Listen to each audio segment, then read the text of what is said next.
So my guest today is a scientist par excellence, one who has been telling and talking about the impending water crisis in this city.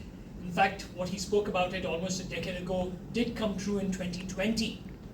Now, I first met him when I was covering the infamous Bellandur and Vartur lakes that were on fire, and later on the toxic foam, and which people started to term it as snow on the roads there of Bellandur. So today, I'd like to introduce to you Dr. TV Ramachandra from the Center for Ecological Sciences, Indian Institute of Science. He's an environmental researcher who focuses on the Western Ghats, on ecology, Bangalore lakes, and much more. It's always a pleasure speaking to you and meeting you right here at the IISC, Doctor. Okay, thank you. It's a pleasure to talk to you. I'm sure that the way you are recording will be disseminated to the wider sectors. Bringing awareness in general public is more important. See, Indian Institute of Science is known for doing science, but doing science which is relevant to society is more important. That's what the current year Science Day, the theme is taking the science to the society for the benefit of the society.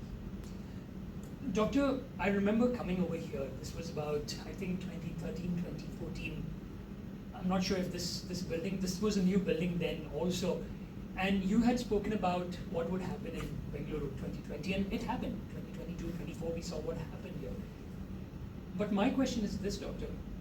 How long does Bangalore have before it completely runs out of water from all its sources?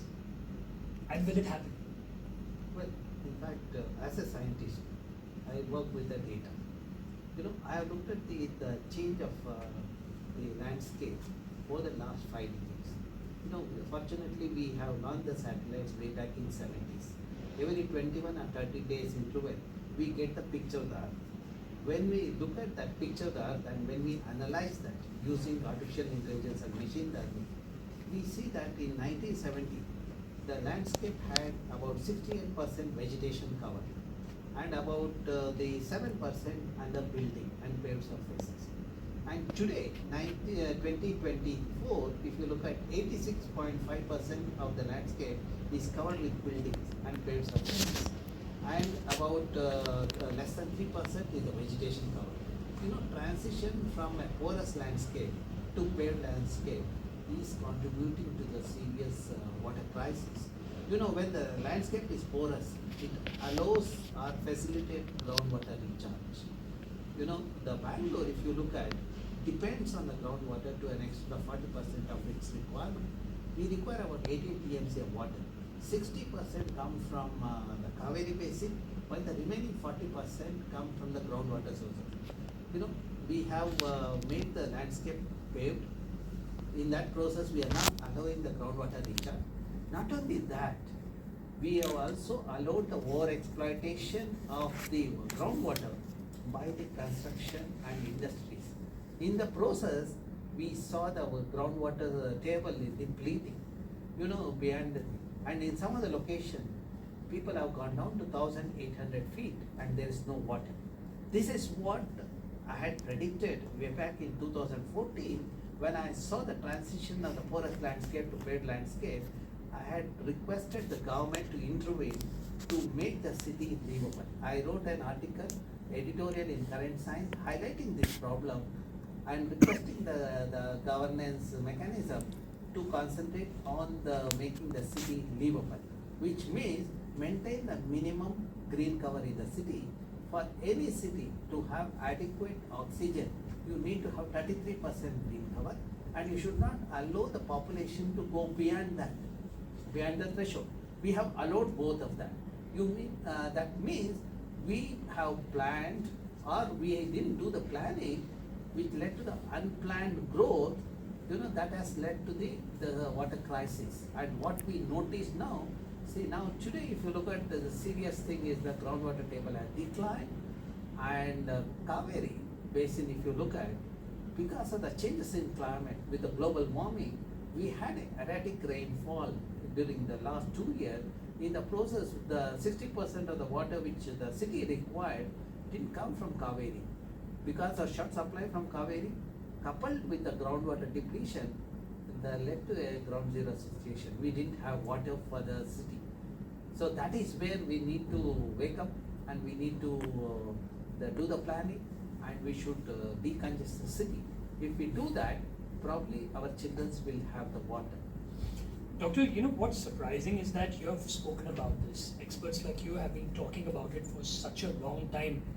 What is it that is actually stopping the politicians, the bureaucrats, and also people from really looking into this? Everyone knows what's happening. 2024 people suffered. I have seen visuals, and I've seen in so many localities people waiting for water tankers. Water tankers don't get water. Those people can't drill bore wells like you mentioned in the city. They have to go to the outskirts of Bangalore. What is stopping them from really doing something? Everyone is suffering, politicians and bureaucrats included. I would say that that's where I said that we didn't do the planning of the city. We should have done that. Our emphasis on the development and increasing the gross domestic product, that is GDP. In the process, we lost the eco-sensitive region, ecologically vital region, which was helping in retaining the water and providing the recreation and the oxygen for the dwellers of the city. Today, if you look at, we have less than 3% green cover. We did the quantification of the trees in the camp in the Bangalore. Our study shows we have 14,78,000 trees in Bangalore for a population of about 9.5 million. That means for every 7 person, there is one tree. If you look at how many trees a person requires, see, all of us breathe. When we breathe, we give out a carbon dioxide to an extent of 540 to 980 grams per person per day. And 1 hectare of tree removes a carbon to an extent of 6 to 9 tons per year. By that ratio, we should have had 7 or 8 trees per person. What we have is 7 person, 1 tree. This is a reverse situation. When the green cover is not there, coupled with the abuse of the water body, has led to the landscape not being porous. We didn't allow the groundwater recharge to happen. Now, if you want to reverse the process, what we need to do is, even today, in 70s we had 730 lakes were there. Today we have 216 lakes, and our lakes, because of the Bangalore topography, are interconnected. It's an undulating terrain. We have broadly 3 watersheds. The one is KC Valley, Hebbal Nagavara, and Rishabhavati. If we can maintain the interconnectivity among the lake, we have solved the problem of the flooding in the city. There won't be the flooding problem. That is where we need to become ruthless and remove all encroachers, whether it's big or small. We have to evict all of them at any cost. We should not show any mercy on any encroacher. Because of one encroacher, hundreds of families face the vulnerable situation, and also there are instances of children getting killed in the flooded region. So that is where we need to take a harsh decision and re-establish the interconnectivity among the lake, so that we have solved the flooding problem. But Doctor, you and I believe that the government must take action against encroachers, but we don't see action being taken because 2 things. One is, the moment you say that action should be taken, the builders run to court. The court then gives a stay. That's one. 2, politicians don't want to take action because it's vote bank. So that's what I'm wondering. Is there any sort of, will things change over here because no one wants to take action? No. Let us hope for better. Government, when we talk about government, who is government? We all constitute government. People, it's a democracy. By the people, for the people. That is where, there is the role played by the local people in the governance mechanism. That's what the democracy does it, and through the decentralized governance mechanism. That's where we came up with the panchayat system, municipalities, and we had our own governance for a prudent management of natural resources in the region. When there is a decentralized governance, the people cannot go against the wishes of the people in that locality. So whether it's a builder from some other region or it is an encroacher in the region, the people will take action. You can see the eviction happening in the lake. See, now I've been working on lakes in Bangalore for the last 3 decades. You see the success stories of the rejuvenation of the lake. It has happened where local people were actively involved. And because of them, for example, Saraki Lake, a group of enterprising people in that locality, they went to the court, they convinced the court about the encroachment, and court helped in the evicting the encroachers. Not only that, they also pressurized the BBMP to rejuvenate the lake. And I was a member of the committee. And you see that within a year of rejuvenation, when the desilting was done, within a year, groundwater table improved by 300 feet. After 3 years, when the entire city faced a severe water crisis and the temperature increased, look at the Saraki Lake. The groundwater table was less than 500 feet and there was a lot of water in the lake, and because of high moisture content, temperature in that locality was at least 2 to 3 degrees lower than the surrounding. That means that is the model to be replicated throughout the city.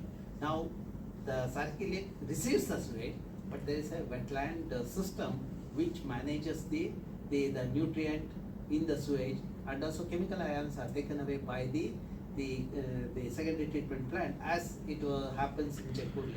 Now, you see that we have a success model, Chekkur Lake, Rachinhalli, and Saraki Lake like this, where cost-effective economic models are implemented based on the nature-based principle to treat the wastewater that is entering the lake. And that wastewater, when we remove the nutrient, the lake gets the clean water, and the surrounding borewells will not have any contaminant. For example, Chekkur Lake. My studies in 2005 shows the presence of nitrate in Chekkur Lake, and also surrounding there were 25 wells were there. All of them had nitrate. Nitrate is a carcinogen which introduces cancer. So when we brought this to the notice of the government took up the rejuvenation of the lake. I was a member of the Chekkur Lake committee, and Yellappa Reddy was the chairman of the committee. At the time, government allocated a fund. It was not sufficient to have the treatment which can remove the nutrient. The money was sufficient to have a secondary treatment plant which would remove only the chemical ion and large particle. But our problem is nitrate and phosphate, which is because, and we have to remove the nutrient. To remove the nutrient, you need to have a tertiary treated water. To have a tertiary treatment, the money was not adequate. So then what I did was, I convinced the government as well as the committee to have a nature-based solution. We integrated a constructed wetland and the algal pond along with the secondary treatment plant, and the discharge of that is let into the lake, and for the last 10 or 20 years my students have monitored the lake. Today there are 300 wells are there, and when you do the water quality of the Chekkur Lake, we will not see any nitrate either in 300 wells nor in the Chekkur Lake. That means I have a satisfaction of giving a clean water at least to those 300 well users in that locality, and that is the model to be replicated throughout the city in 216 lakes. The city uses 18 TMC of water, which means we also generate 18 TMC of wastewater. If we treat that, we'll have 16 TMC of treated water. And apart from that, these lakes can also store the rainwater. To solve the problem of water scarcity in the city, we need to do the rainwater harvesting. If you look at how much rainwater the city gets, on average we get 700 to 850 millimeter rainfall, which means about 15 TMC of water we get it. And to catch this rainwater, the two approaches is, one is at the individual level, you can have two rooftop harvesting, and there are instances people get 4 to 5 months additional water because of rainwater harvesting at individual homes. The next best option is to retain the rainwater through the lake. That is where we need to rejuvenate the lake and retain the rainwater.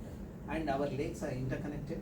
If we can if you re-establish the interconnectivity among the lake, apart from that, if you ensure that the clean treated water gets into the lake, we have water throughout the year. And there will be an increase in the groundwater which can meet the domestic water requirement. And the city will never face the water crisis with this model of rainwater harvesting and wastewater treatment. But doctor, these are the big ifs.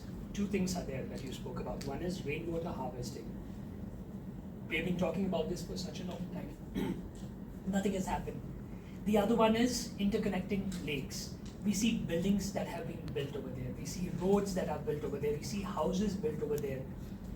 The ones that you spoke about, these are good examples, and it's really worked. But people like me are gonna always ask, why is the government not willing to do that? You're from the IISC, you're talking about this, you're actually showing them that things can be done. What is stopping them? Is it vote bank politics? Is it because of greed? This is what people think. No, no, of course, there is a greed. See, when you have a development without planning, emphasis on the GDP, naturally the degradation of the ecosystem happens. That is where we need to include degradation cost in our GDP. That is called green GDP. When we do that, then you will see the sustainable development happen, and all our approaches will be towards meeting the SDG, sustainable development goals. Now coming back to the question of Bangalore, I have not lost a hope. If I see a success in Jakur Lake, Saraki Lake, Rajanhalli Lake, and now at Belandur and Vartur, I am sure by bringing awareness among the local people, I can change the system. That is where the environment education plays a very important role. When we bring awareness among the public, when we bring awareness among the youth, youth with environmental knowledge, they become sensible. When they become sensible, they become responsible, and they will not allow the pollution happening in the water body or abuse of the water body. Today, abuse is happening because we have taught our children the GDP model. We have told the children how to make more money. We made our children to be more greedy. But if we shift toward the green GDP, and if we give the emphasis on livable city and happy living, then probably the people will move in that direction. That's where environment education plays an important role, and we have to enhance the literacy, environmental literacy among the public. See, my study about environmental literacy in the city shows that only 3.5% of Bangalorians are environmentally literate, which means they know how to manage solid waste, how to manage liquid waste, and why it has to be managed, from where we get water, etc. But if you bring the awareness among the people, then probably we will enhance the environmental literacy. That is a crucial thing. That is where the government has to bring in the bringing awareness among the public through the environmental education at all levels. Fortunately, today we have the new education policy which gives the activity-based learning. That also gives a scope for bringing awareness among the children, and that is the hope. See, NEP was developed when people like me were part of the system. A lot of thinking has happened. That is where the government, irrespective of who rules the state, should accept the NEP and be implemented for the benefit of the state. See, if we make the state everyone happy, that is the sustainable development. If everyone is healthy, that is the development we require, not the current city. See, the current city has a serious problem of contamination. We have the air contamination because of the respiratory diseases are there, and we have water contamination and land contamination. For example, my study in Vartur Lake, Belandur Lake, downstream of Vartur Lake and Belandur Lake, when I looked at the water, groundwater, as well as the vegetable that is grown in that region, we saw the heavy metal in the groundwater as well as the vegetables. That's how it is getting into our food chain. The implication of that is the increase in the cancer in the city and the kidney failure. If you look at the cancer, Bangalore is number one, as per the latest statistic. Kidney failure, which was 1 in 1 lakh about 12 years back, today it's 1 in 5,000. The vulnerable section of society is becoming a victim of the kidney failure. When I visit the rural schools in a peri-urban area or a rural area, I see the children having the kidney problem. For example, Ramgondanli in the Vattur downstream, I come across the government school, a boy losing the kidney. Then I thought that may be a problem of the government school where children come from the below poverty level. Then I went to the nearby the private school, the KK English High School. When I visited the school, I saw the LKG child had lost a kidney, and 2 girls in 8th standard had lost both the kidney.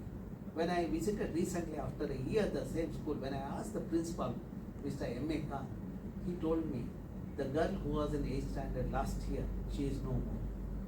You know, the youth are asset of the nation because of the pollution in the environment, because of our mismanagement with the unplanned developmental activity.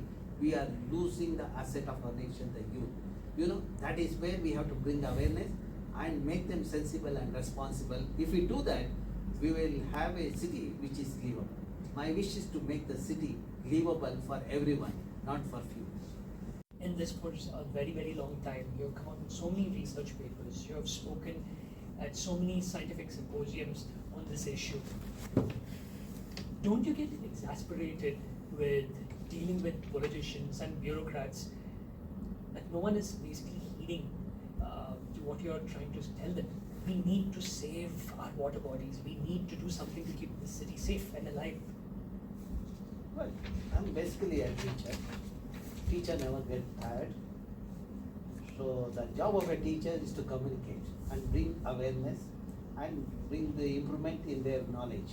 You know, that's what I've been doing it. So when you refer to the current decision makers, we have to communicate to them. That is the job of a scientist. And we have been doing it, and we have been successful to some extent. You know, if you look at the kind of success what we have got in Karnataka compared to the other state, we are better off. For example, when the lakes were frothing, you know, we looked at the froth, we looked at the constituents, the chemical constituents of froth. We understood froth is because of the phosphate. Then from where the phosphate is coming? Then we notice that phosphate comes when we are letting the untreated sewage and industrial effluent. Then how does the phosphate get into untreated sewage? See, we all wash cloth with detergent. Detergent has a phosphate. So now that is the culprit. Now, when I talked to the minister at that time, the Anant Kumar was the minister in charge of chemical fertilizer at the central government. He asked me to prepare a scientific document highlighting the need for bringing the restriction on the phosphate in the detergent. At that time, when I looked at these studies, the various similar episodes across the globe, I noticed that in the US and Europe, the Great Lakes, Canada, had instances of frothing. You know, they had brought the restriction on the phosphate way back in 90s. You know, if you want to minimize the frothing happening in Yamuna or in Bangalore Lake or any water body throughout the country, first thing we need to do is the restriction on the phosphate use in detergent. Then also there was a challenge for a scientist. We have to give an alternative. We cannot just stop it. You know, we looked at the availability of alternate for the phosphate, which are available in India, in Maharashtra, etc. So that is what we deliberated in our scientific report. We gave it to the Mr. Anant Kumar. You know, then he asked me to write a letter to the Prime Minister. I wrote a letter to the Prime Minister highlighting the importance of bringing the restriction on the phosphate. Believe it or not, within 6 months, BIS comes up with a norm regulating the phosphate use in detergent. See, that is what you cannot expect the politicians to have all this knowledge. That is the job of a scientist and researcher.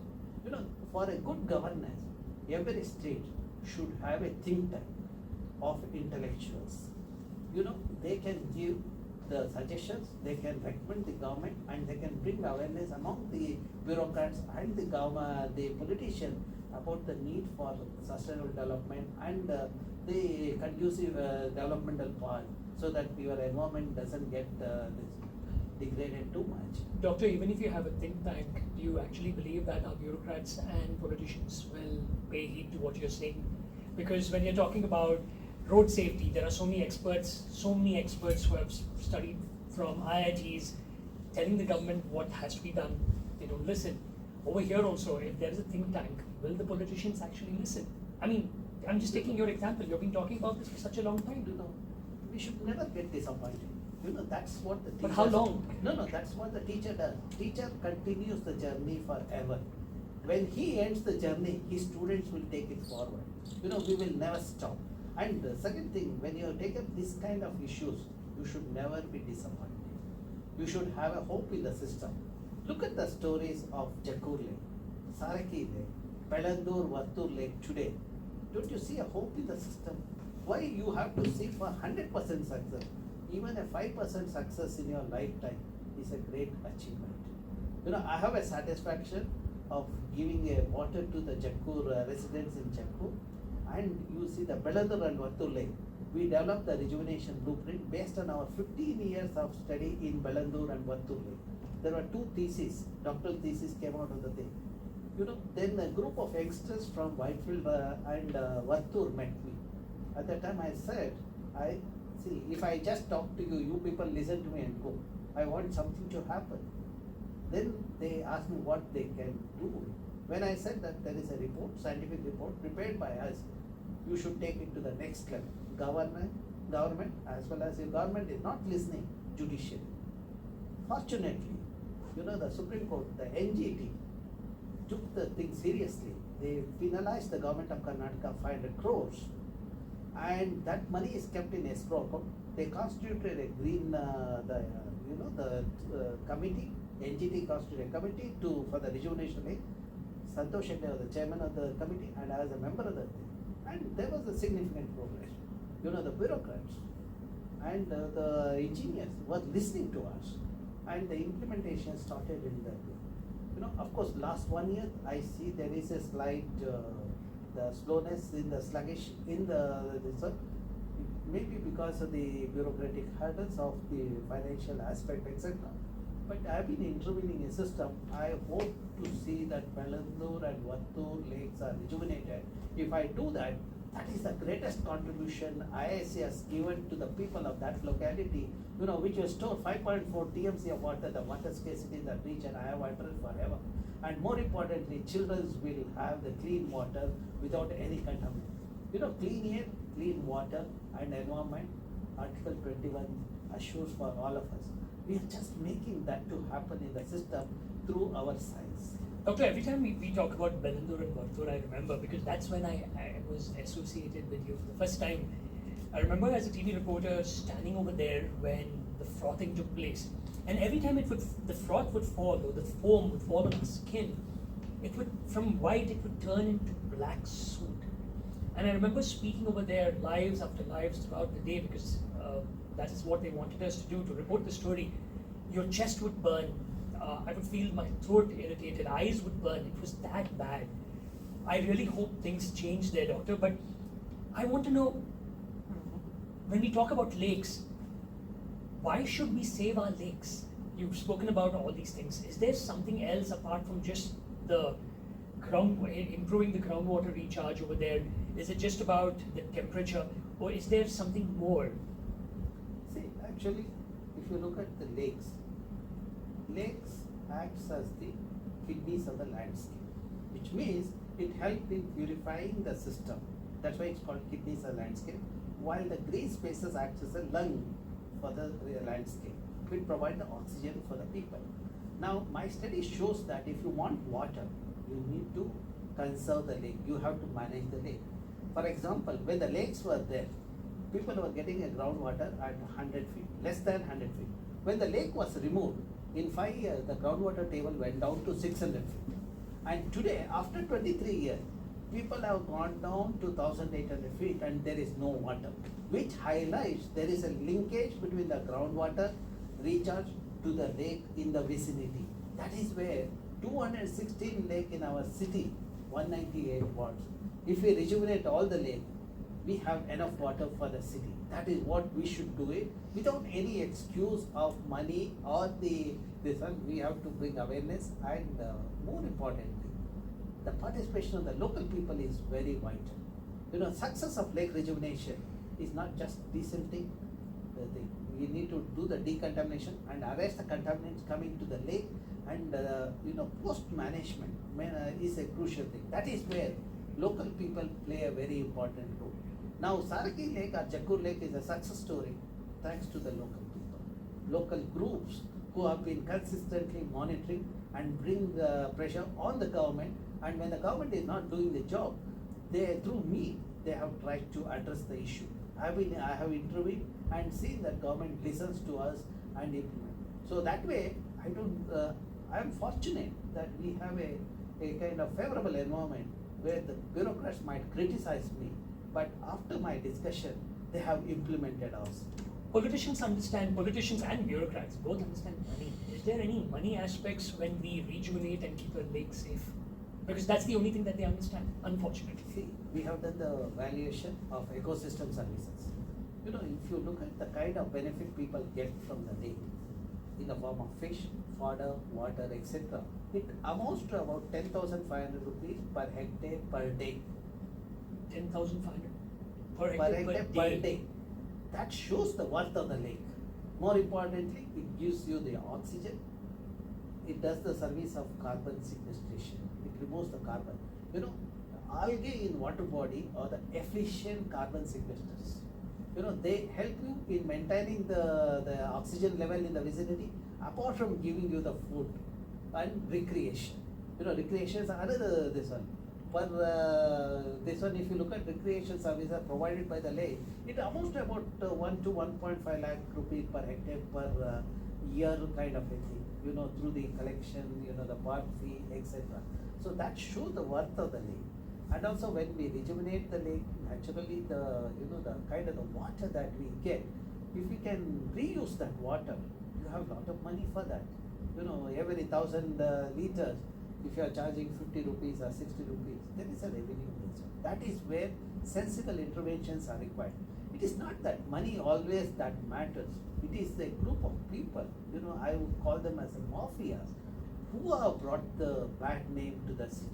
The nexus of this mafia, whether it is the builders mafia or the land mafia or some people in bureaucracy, they are responsible for that. It is not that entire bureaucrats are this. And I have come across a sensible bureaucrats, people like Jairaj, and many are like that. Even the recent time, you know, they are all doing the thing. If you have succeeded, I would say that because of that. For example, you know, I work with GIS, Geographic Information System. In a casual talk, we were telling Jairaj, we need to digitize the land records, etc., so that we'll have a better collection. When the session was implemented in one ward, Jairaj realized that the land, the tax through the SAS, self-assessment scheme, revenue went up by a few crores. That is where, you know, digitization of land things started happening in Karnataka, in Bangalore, and we are in the forefront. And that success is because of people like Jairaj. And he is the one who implemented Airavata. You know, you don't have to fly all the time. He has given you the flying opportunity through the road transport, which is the Aam Aadmi's solution. You know, that is where visionary people are required in executive mechanism, the bureaucracy. And we need a visionary leaders in judiciary also who understand the science. And today I see sometimes the judiciary is not favorable to the environmental thing. Probably there is also a gap in the judiciary. You know, the kind of thing happens in executive mechanism with the corruption, etc., might be happening there, which is responsible. For example, Badantur Lake, you know, there is an encroachment. We have been, as a NGT committee, we asked the eviction of the thing because they are illegal encroachers, the unauthorized occupants. But unfortunately, judiciary has not given this one still, even after 5 years. How long the city has to wait? How long people in India has to wait for the justice?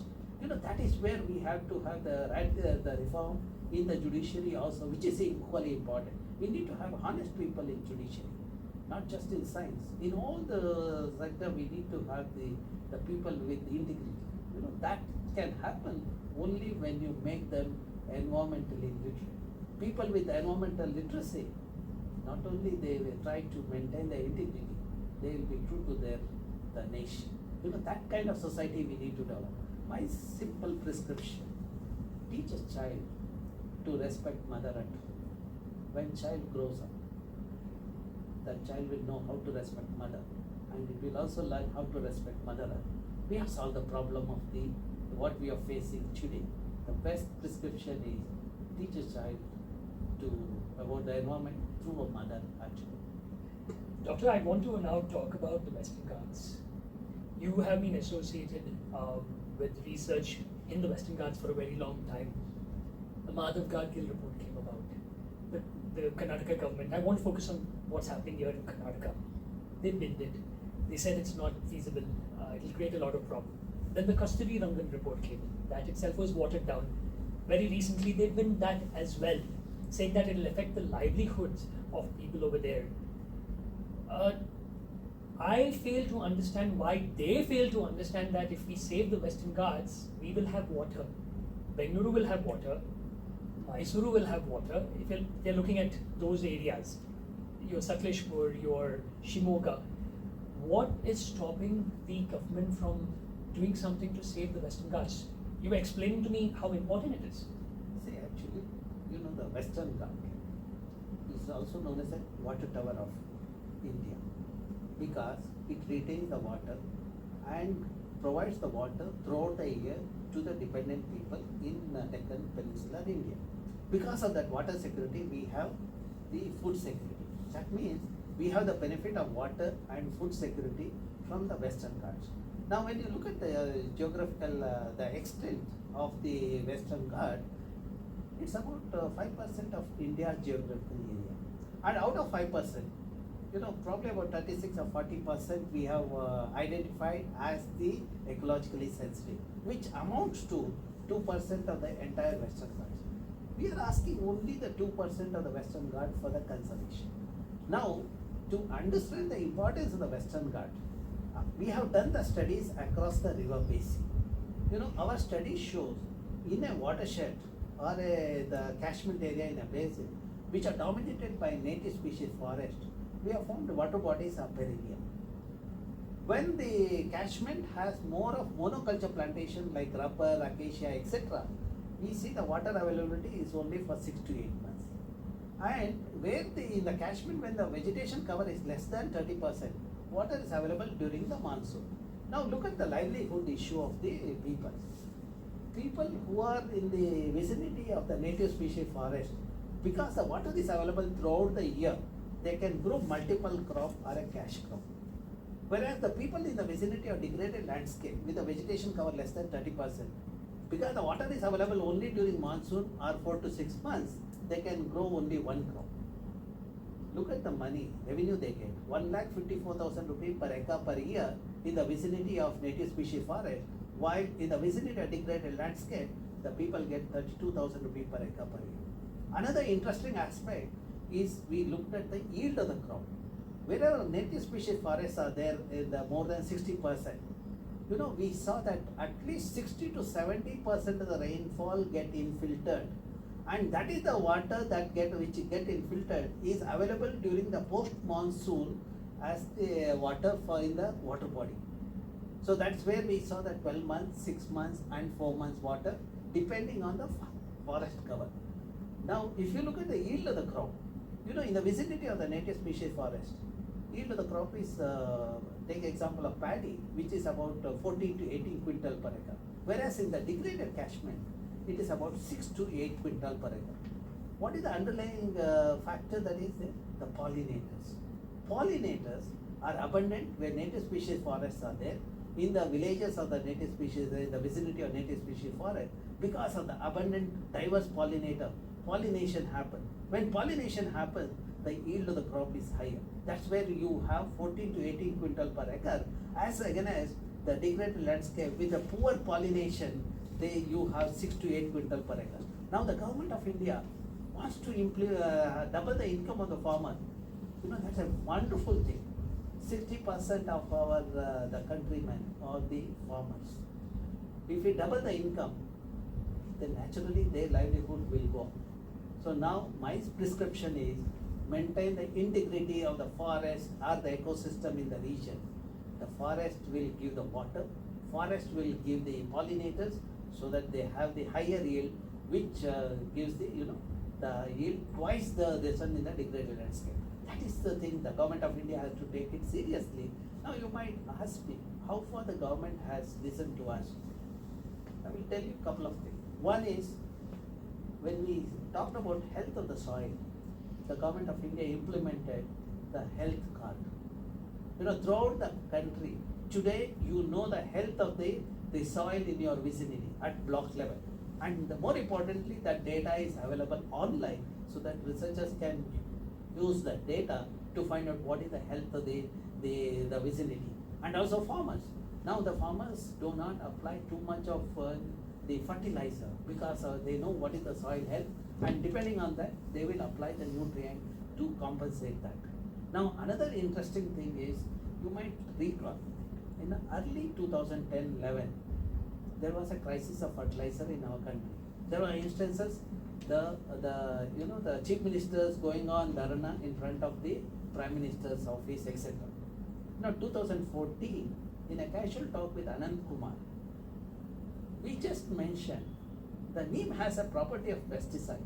If you add neem to the fertilizer, that will help. Our agenda is when the neem is added to urea, it's called neem coated urea. Then you cannot do the adulteration. See, large chunk of urea was going for adultering the food, the milk, etc. That was curtailed. 2015 onwards, you see there's a surplus the fertilizer in the country. That's how the sensible, the politician can see changes happening. I remember Anand Kumar for his taking these suggestions forward and implementing. And now one of the success story of the current government is availability of fertilizer and neem coated urea, where they have addressed the misuse of urea. When you talk about the misuse of urea, there is a mafia behind that. That government has successfully handled that, and I give a due credit for taking the science and scientific suggestion to see the sustainability of the resources and happiness among the farmers. I have not seen in the last 1 decade any kind of fertilizer crisis in our country. Doctor, I want to go back to the Western Ghats itself, Yes. because when we spoke about the degradation, a lot of people say that it's because of climate change. As a scientist, is it climate change or is it human intervention that is leading to this degradation? Or both? See, one is contributing to the other. One acts as a catalyst to the other. For example, unplanned developmental activity leads to the degradation of the forest. That is where you lose the ability to sequester the carbon or remove the carbon from the atmosphere. See, you talked about changes in climate. Why the changes in climate happen? It is because of the warming of the earth. Why the warming of the earth happen?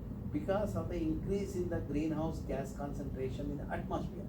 Carbon dioxide, the species of carbon like carbon dioxide, methane, then nitrous oxide, sulfur, these are all greenhouse gases. When the concentration increases, they form an artificial layer in the atmosphere which does not allow the heat to escape. In the process, the earth becomes warmer. When earth becomes warmer, naturally there are changes in climate. Just an increase of 1.5 degrees Celsius, we have noticed that the insect species getting extinct, and another 0.5 degrees, we noticed another 8 species going extinct. These species are endemic species that are available locally, which are doing the job of the pollinator. Similarly, if you look at the plants, about 12 the plant species go extinct with a 1.5 degrees Celsius increase in temperature. And with another 0.5 degree thing, it will be about 18 to 20 plant species goes extinct. And the more worrying thing is increase in the sea level rise.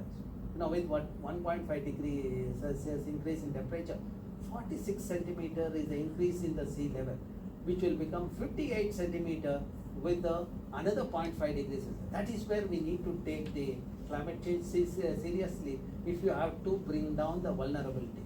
If you don't do it, then what happened in Wayanad and in the Kodagu will be repeating again and again. We are making the region vulnerable. When there is a vegetation cover in the region, the vegetation does the multiple job. One is the sequestering the carbon, and second is the roots in the vegetation and the help in binding the soil so that there is no landslide, mudslide happen. Our study in Kodagu and Kerala shows that wherever vegetation cover is there in a high hillock, there are no landslides. Where vegetation is converted into monoculture plantation, we see the mudslides happening in the region. That means the vegetation helps in the preventing the vulnerable situation. And if you look at the amount of carbon that is stored in the Western Ghats forest, and if you look at the amount of the forest, my study using the temporal remote sensing data shows that over the last 1.5 decade, we have lost 5% of evergreen forest. And today we have only 11% under evergreen forest. And total forest cover in the Western Ghats, entire Western Ghats, is about less than 18%. But as per the now, we are supposed to have 33%, to meet the carbon sequestration capability, etc. Now we have lost that. And if you look at Kaveri Basin, over the last 6 decades, from 1965 to today, if you look at, we have lost 45% native forest. Because of that, Kaveri is unable to retain the water, and you see that flooding happening and water going to the ocean. The best way is to retain the native vegetation cover. Then 60 to 70% of the water, rainwater, gets infiltrated and gets stored in the underlying layer, saturated zone, vadose zone, etc. And that water is the water available in your streams and rivers and lake during the post-monsoon. We put a sensors to understand how much water gets infiltrated when it rains across the various landscape. Landscape dominated by native species forest, landscape dominated by monoculture plantation, landscape with a degraded landscape. Our study shows 65 to 70% of rainfall get infiltrated in a landscape dominated by native species forest to an extent of 60 to 70%. When the catchment is dominated by monoculture plantation and the degraded landscape, it's only 28 to 32% of the rainfall get infiltrated, and that is the water available for the next 2 or 2.5 months during the post monsoon, compared to the forest region where 12 months water is available. And if you look at the carbon service done by the forests in the Western Ghats, over the last whatever the number of years the Western Ghats is there, the total quantity amounts to about 1.48 million gigagram. And every year, about 33,000 gigagram of carbon gets sequestered by the forests in the Western Ghats. And that amount equivalent to the carbon that is emitted in the region, in the cities like Trivandrum, Cochin, Bangalore, etc. That means nature is doing the job. And if you assign the economic value as taking into social cost of the carbon, it amounts to about 100 billion rupees or a $1.4 billion. Now you might ask, what is the use of this kind of numbers? When I go abroad representing the country, I tell them that this is the carbon that is stored in my forest in Western Ghats, is the carbon emitted by them during industrialization. It is their responsibility to compensate us, that they need to pay for the service provided by the forest in our country to an extent of 100 billion rupees. When they do that, we can also have conservation without grumbling for money. So that is how science can help in sustainable development and ensuring that we get enough revenue. We did recently the services provided by an ecosystem. For example, the forest ecosystem, if you look at the provisioning services, it amounts to about 1.5 to 2 lakh rupees per hectare per year in the form of timber.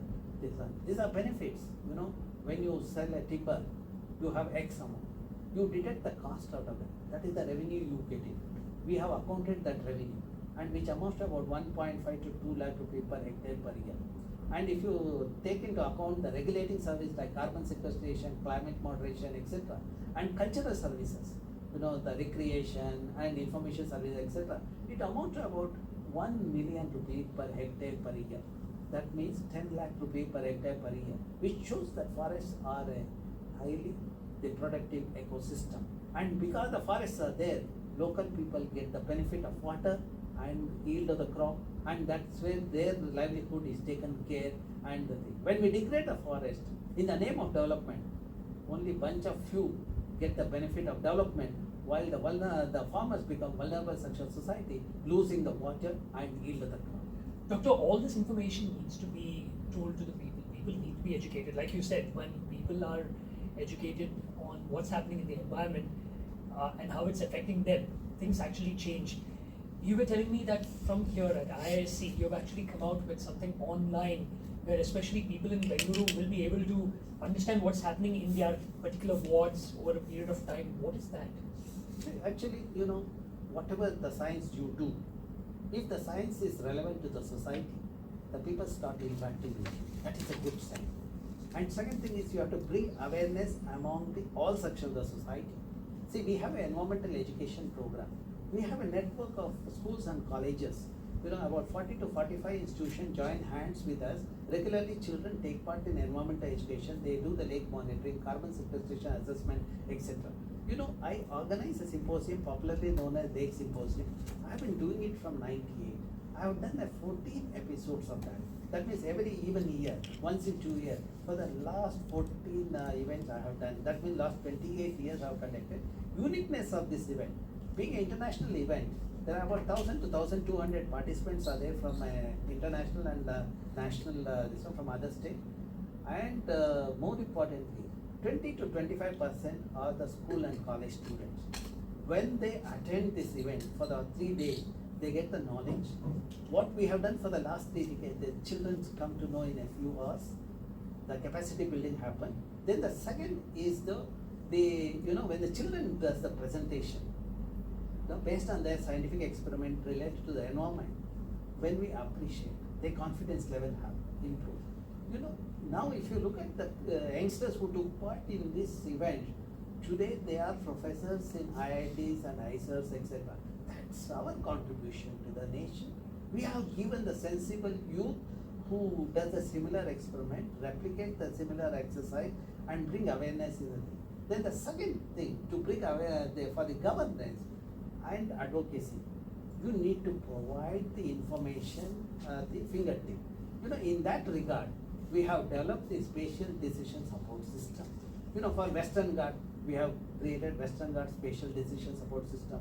For Bangalore, we have created Bangalore Urban Information System. Similarly, for Bangalore Lake, we have created Bangalore Lake Information System, which provides the information about all lakes which we have monitored. We have monitored 193 lakes in Bangalore.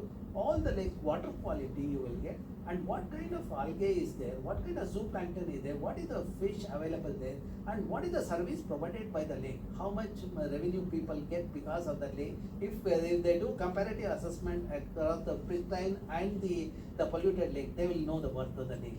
That is what we have done through the lake. And another aspect is recently we worked on ecosystem services, the district-wise.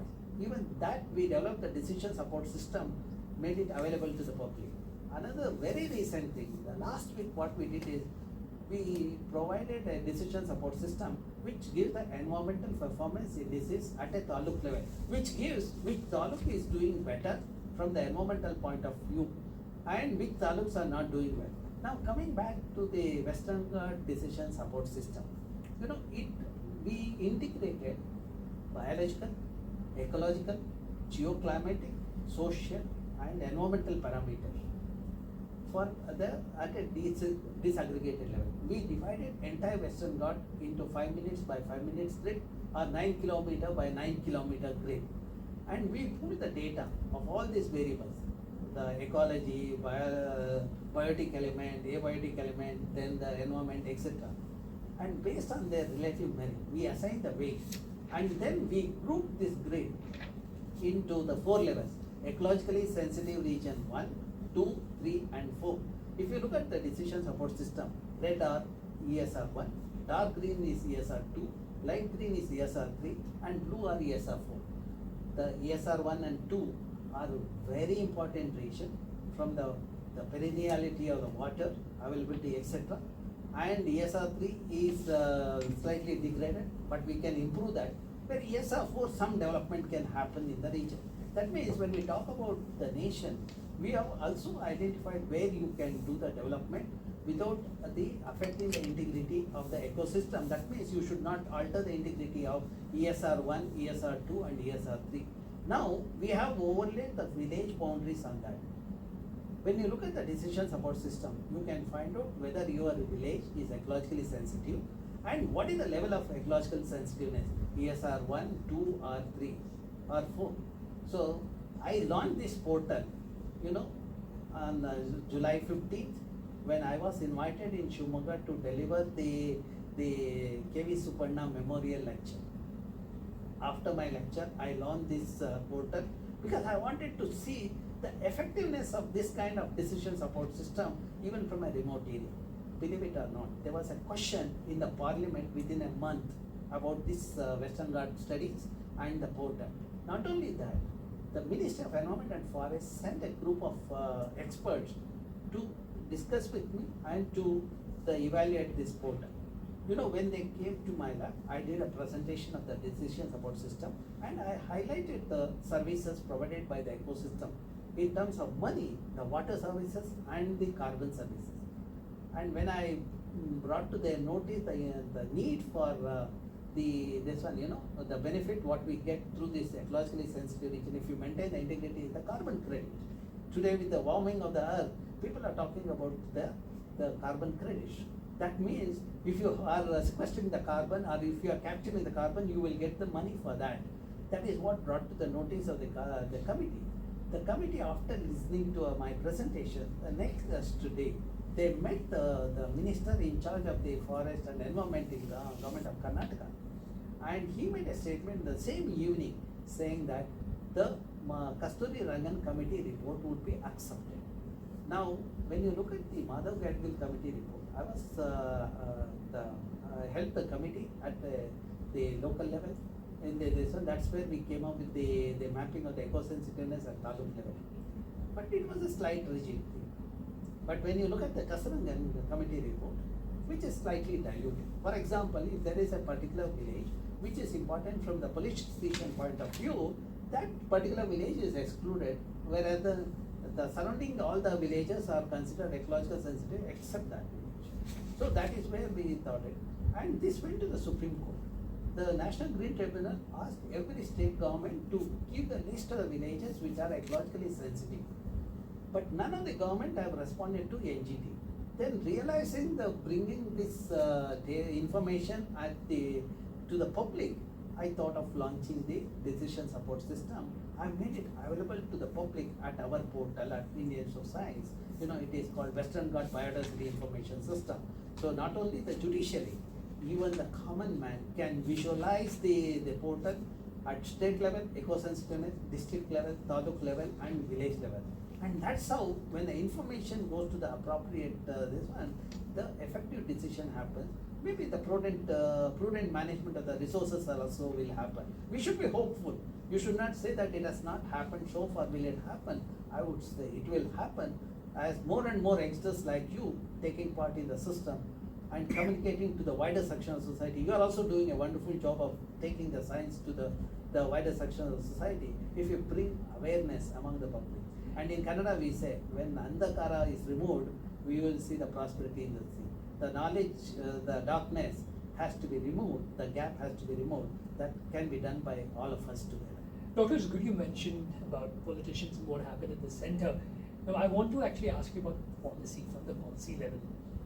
Karnataka's groundwater policy as such is very, it's there, it's not there. I remember speaking to a few officials from the Israeli consulate, and they were telling me that in Israel, groundwater doesn't belong to you or me. It's controlled by the government. And what I have noticed over here is, if I have the money to dig a bore well, you have a well, I can dig the bore well. Your well is going to run out of water.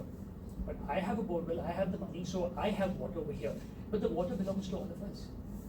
So don't you think that we need some sort of changes over here, equitable distribution of water everyone has, regardless of whether you have money or don't have money?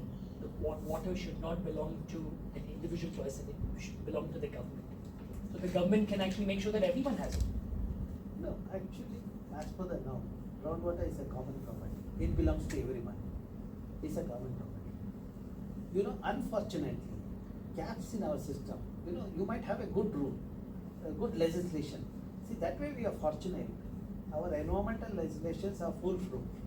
You know, you look at our Forest Act or the Wildlife Act or the Water Act or even the Environmental Act of 1986.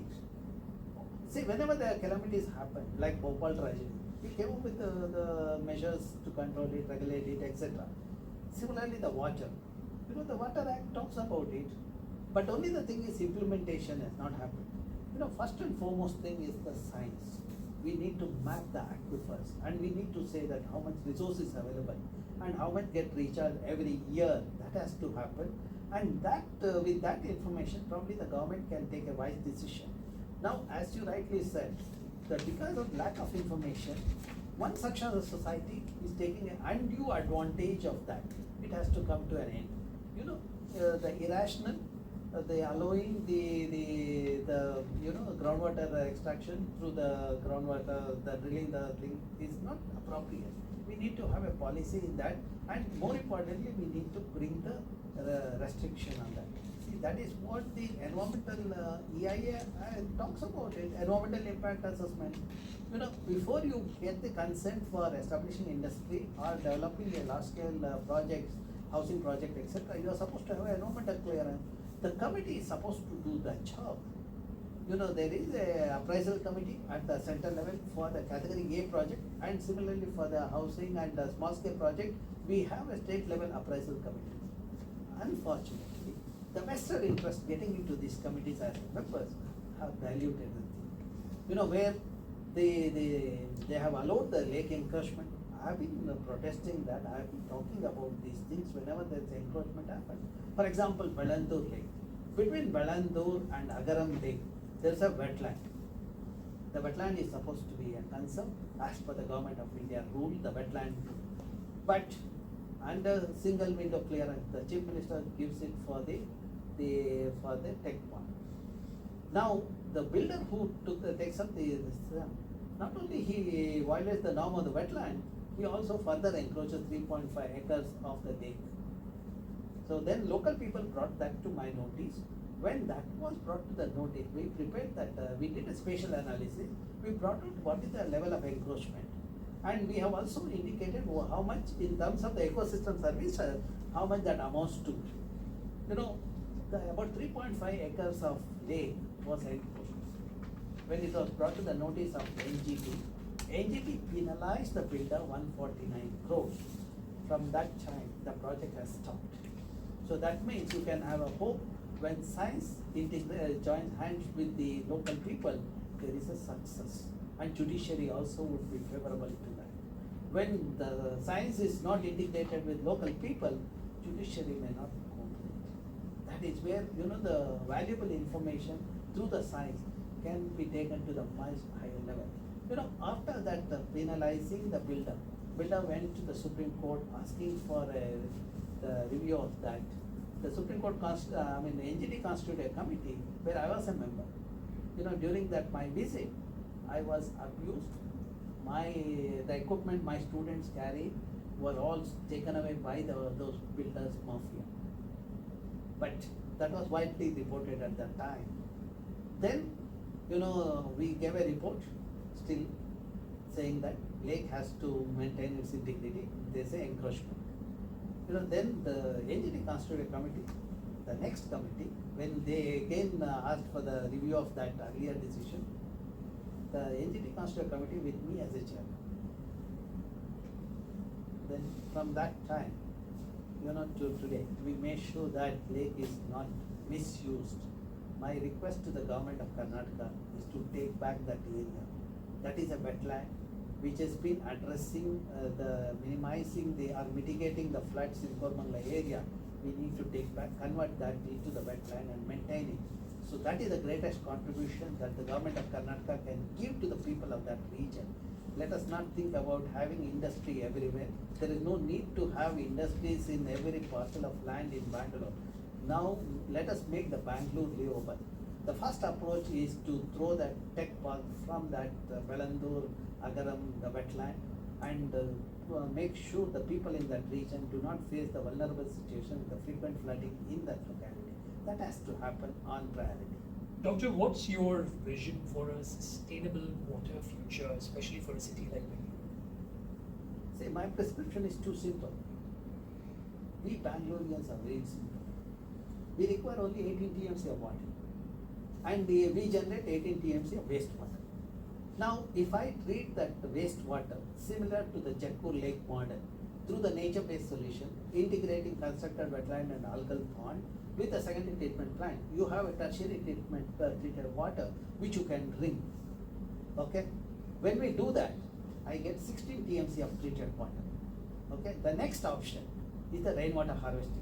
The city of Bangalore receives 700 to 850 millimeter rainfall, and on an average, And if I quantify the quantum of water, it amounts to 15 TMC of water. That means 70% of the water required for Bangalorians, we have already in the form of rainwater. The best approach is to catch the rainwater. There are two ways. One is rooftop harvesting, second is through the lake. When you do the rooftop harvesting, individual houses will have additional 4 to 5 months of water. The next best option is to rejuvenate the lake and retain the rainwater in the lake. When we retain the rainwater in the lake, you will see the groundwater recharge happen, as I have noticed in the case of Sarki Lake and also recently in Belandur and Vattur Lake. When Vattur Lake was rejuvenated, surrounding groundwater table went up by 180 feet. When Sarki Lake was rejuvenated, about 300 feet increase in the, that shows that lake has to be rejuvenated. The silt what is deposited, we have to remove it, so to facilitate recharging. When we do that, we have the groundwater recharge. That is a clean water. Now 15 TMC because of rainwater and 16 TMC because of the wastewater treatment, you have 31 TMC in a city where the water requirement is 18 TMC. That means we have a surplus water situation. But to have that surplus water situation, I have a 5R prescription. First R is a responsible citizen. Bring awareness among the public and all sections of society, make them environmentally literate. When they become environmentally knowledgeable, they become sensible. When they become sensible, they become responsible. When they become responsible, they will allow the rejuvenation of the lake. They will, so that I can retain the rainwater in the lake and I can facilitate the groundwater recharge. And also, when they are the sensible, they will allow the wastewater treatment. So with that, you will have the treated wastewater. So you will have a sustainable situation in the city of Bangalore. There is no need to get water from any region, including Mekedatu. You know, Mekedatu will remove the 5,000 the hectares of forest, you know, which amounts to about about 200 billion rupees. That is the kind of the you know, you are spending 2,000 crores to loot the timber.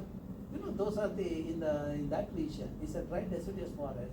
Hardly the timbers are there. The agenda of Mekedatu is to capitalize on the timber available in the region by spending 2,000 crore to exploit the resources worth 5,000 crores. I've been there. Won't this get into trouble? Won't making this statement, won't this get you into a lot of trouble with the government, since you work with them and you're... No, the science is truth. I'm speaking truth. I am speaking truth not for my benefit. It is for the state benefit. It is for the community. So neither I am threatened, nor the government is threatened with this thing. Government understands what we are saying. They also, when we talk about it, see, this is where the job of the scientists come. Earlier, if you recall, in the princely state, there are Rajagurus used to be there. Their job is to alert the government. When they alert the government never took that suggestion as a criticism. They took it for the validating that that is what happened. And that way, you know, we are making the region. You know, the problem associated with the Mekedatu project, you know, it is a vital link between Kaveri, the sanctuary, and the neighboring. It is a hotspot for human, animal, wildlife conflict. We are making the region more vulnerable. You saw that last year and the year before that. Just because the elephant is riding into the region, what kind of the vulnerable situation people face. If you want to mitigate the vulnerable situation, it is the responsibility of the government not to have illogical projects in the ecologically sensitive region or ecologically important region, hydrologically important region. My urge to the government is, please do not alter the integrity of Mekedatu region forest and improve the integrity by afforestation so that we can mitigate the human-animal conflict. Now, if you want to find out whether that will work, you know, there is a RK mission is there in Shivanahalli. The Swamiji in that region silently has been working from 90. What he and his followers are doing is, through the farmers, they have planted the native species in the region. You know, earlier people used to go to the forest and they used to cut the trees, etc. for fuel. Swamiji has provided a LPG cylinder even before our Ujjwala program at the government of India level. So he has implemented it so that people are not dependent on fuel wood, they are not going to forest. At the same time, They enriched the region with a native species forest, which provided a food and water to the people, to the wild animals. That's how the wild animal conflict is minimized in Shivanalli and surrounding area. That is what we need to do it in the Megidatu region, so that people in Kanakpura, Ramnagara are not faced into the vulnerable situation. If we do not do it, the leopards coming into our home is going to be a constant threat. Should we make our children face this vulnerable situation again and again? Or do we have to provide a safe environment so that children enjoy the environment and enjoy the benefit of the environment through the clean air and water? Doctor, since you mentioned the Megidatu project, which the government is and wants to actually go ahead with, I see a lot of differing voices when it comes to this, especially amongst environmentalists, experts like you. And I see many environmentalists and experts taking pot shots at each other when both want to actually save our environment. What do you have to say about that? Well, you know, the diversity is the required. Diverse opinions are required. Then only fine tuning happens. You know, I would say that when there are diverse views are there, it makes the policy maker or the thinker to think. So then they can do this. See, my suggestion is go by the scientific principles, not by individuals, their perception.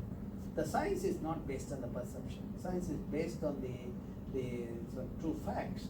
We need to go by that. And when we do scientifically, we will not see any kind of backlashes in the region. See, there are some, you know, bubbles will come in the system, bubbles make noise in the system, but they are temporary. But science will never die. Science is for the benefit of the society, and scientists is for the welfare of the society, and that is the agenda of Indian Institute of Science. That is how I have taken the science for the benefit of society. When I see the smile in the society, I feel fulfilled. Contentment is there.